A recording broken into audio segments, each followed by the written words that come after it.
এই ভিডিওটা সম্পূর্ণ দেখবেন।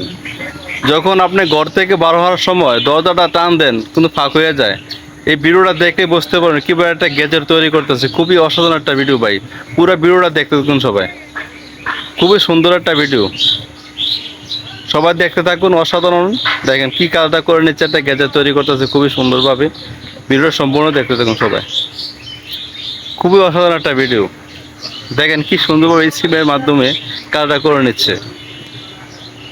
যখন আপনি ঘর থেকে বাড়ার সময় দরজাটা টান দেন কিন্তু দরজাটা কিন্তু একসাথে মিশে না, এই কাজটা করে নিচ্ছে, একসাথে মিশে যাবে। দেখেন সম্পূর্ণ ভিডিওটা দেখতে থাকুন সবাই। খুবই অসাধারণ ভাই, ভিডিওটা দেখলেই বুঝতে পারবেন আপনার শিকার কিছু আছে ভাই। দরজার যখন আপনি রুম থেকে বার হওয়ার পর কিন্তু দরজা টেনে দেন কিন্তু এখানে হচ্ছে না, ফাঁক হয়ে থাকে। এই ফাঁক হওয়া বন্ধ করার জন্য অটোমেটিক করতে পারবেন। এই কাজটা করলে অটোমেটিক হয়ে দরজা বন্ধ হয়ে যাবে খুব সুন্দরভাবে। ভিডিওটা সম্পূর্ণভাবে দেখতে থাকুন।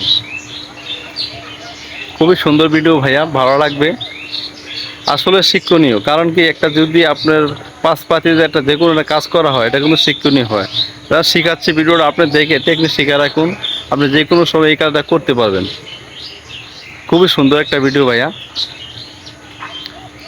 দেখেন যারা এগুলা কাজ শিখে রাখেন অবশ্যই কাজে লাগবে। যখন আপনি বাসা বাড়ি তৈরি করবেন, অনেক সময় দরজা অনেক সময় ফাঁক হয়ে থাকে, যখন আপনার রুম থেকে ভার হয়ে যান টান দেন কিন্তু ফাঁক হয়ে থাকে।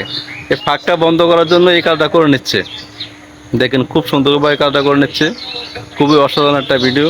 যদি ভিডিওটা আপনাদের কাছে খুবই ভালো লাগে তাহলে অন্যজনকে দেখার কিন্তু সুযোগ করে দেবেন। ভালো থাকবেন সবাই, আমার জন্য সবাই দোয়া করবেন।